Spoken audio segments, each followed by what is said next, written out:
Like, you don't need to have all these things, but you better have most of them. Family, friends, career, educational goals, plans for, time outside of work, attention to your mental and physical health, etc. That's what life is about. And if you don't have any of those things, well, then all you've got left is misery and suffering. So that's a bad deal for you. So once you set up that goal structure, let's say, and that's really in many ways that's what you should be doing at university. That's exactly what you should be doing, is trying to figure out who it is that you're trying to be, right? And you aim at that, and then you use everything you learn as a means of building that person that you want to be. And I really mean want to be. I don't mean should be. Even those things are going to overlap. And it's important to distinguish between those, because that's partly, and this is back down to the micro-routine analysis. So as I was saying, well, you're going to try to make yourself more industrious. Okay, number one, specify your damn goals, because how are you going to hit something if you don't know what it is? That isn't going to happen. And often people won't specify their goals too, because they don't like to specify conditions for failure. So if you keep yourself all vague and foggy, which is real easy, because that's just a matter of not doing as well, then you don't know when you fail. And people might say, well, I really don't want to know when I fail because that's painful. So I'll keep myself blind about when I fail. That's fine, except you'll fail all the time then. You just won't know it until you've failed so badly that you're done. And that can easily happen by the time you're 40. So I would recommend that you don't let that happen. So that's willful blindness, right? You could have known, but you chose not to. Okay, so once you get your goal structure set up, you think, okay, if I could have this life, looks like that might be worth living, despite the fact that it's going to be, anxiety-provoking and threatening, and there's going to be some suffering and loss involved and all of that. Obviously, the goal is to have a vision for your life such that, all things considered, that justifies your effort. Okay, so then what do? Well, then you turn down to the micro-routines. It's like, okay, well, this is what I'm aiming for. How does that instantiate itself day to day, week to week, month to month? And that's where something like a schedule can be unbelievably useful. Google Calendar. It's like, make a damn schedule and stick to it. Okay, so what's the rule with the schedule? It's not a bloody prison. That's the first thing that people do wrong. They say, well, I don't like to follow a schedule.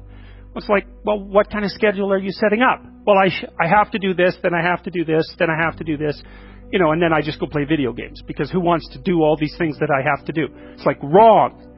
Set the damn schedule up so that you have the day you want. That's the trick. It's like, okay, I've got tomorrow. If I was going to set it up so it was the best possible day I could have, practically speaking, what would it look like? Well, then you schedule that. And obviously there's a bit of responsibility that's going to go along with that, because if you have any sense, one of the things that you're going to insist upon is that at the end of the day, you're not in worse shape than you were than at the beginning of the day, right? Because that's a stupid day. If you have a bunch of those in a row, you just dig yourself a hole and then you bury yourself in it. It's like, sorry, that's just not a good strategy. It's a bad strategy. So maybe 20% of your day has to be responsibility and obligation, or maybe it's more than that, depending on how far behind you are.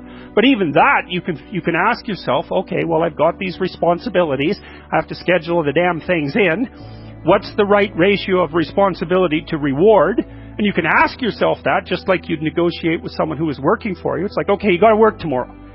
Okay, so I want you to work tomorrow. And you might say, okay, well, what are you going to do for me that makes it likely that I'll work for you?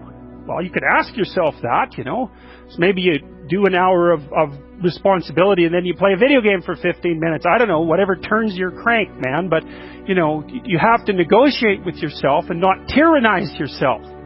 Like you're negotiating with someone that you care for, that you would like to be productive and have a good life. And that's how you make the schedule. It's like, and then you look at the day and you think, well, if I had that day, that'd be good. Great. And you're useless and horrible, so you'll probably only hit it with about 70% accuracy, but that beats the hell out of 0, right? And if you hit it even with 50% accuracy, another rule is, well, aim for 51% the next week, or 50.5% for God's sake, or because you're going to hit that position where things start to loop back positively and spiral you upward. And so that's one way that you can work on your conscientiousness, is to plan a life you'd like to have.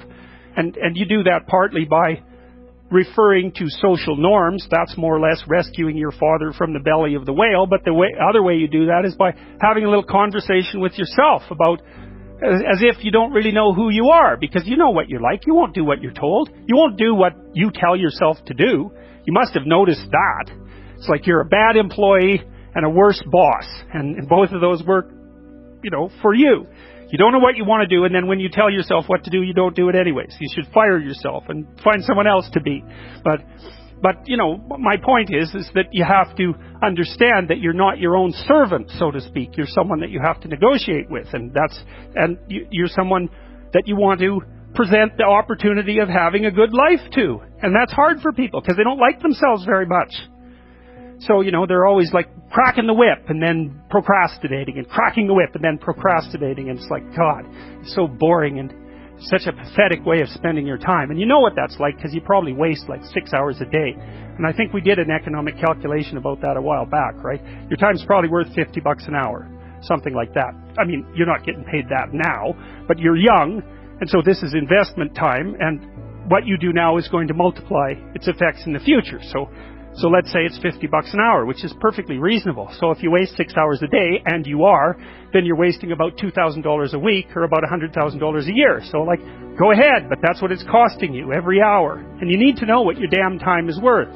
So let's say it's not $50, it's $30, whatever. Maybe it's $100. It's somewhere in that range. One of the things you should be asking yourself is, when you spend an hour, was that, would have I paid someone $50 to have had that hour? And if the answer is no, it's like, maybe you should do something else with your time. And it depends on whether or not you think that your time's worthwhile. But the funny thing about not assuming that is, if you assume your time isn't worthwhile, what happens is you don't just sit around sort of randomly in a state of responsibility-less bliss. What you do is you suffer existentially.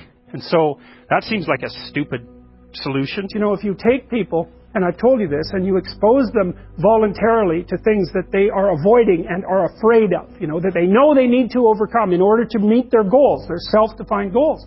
If you can teach people to stand up in the face of the things they're afraid of, they get stronger.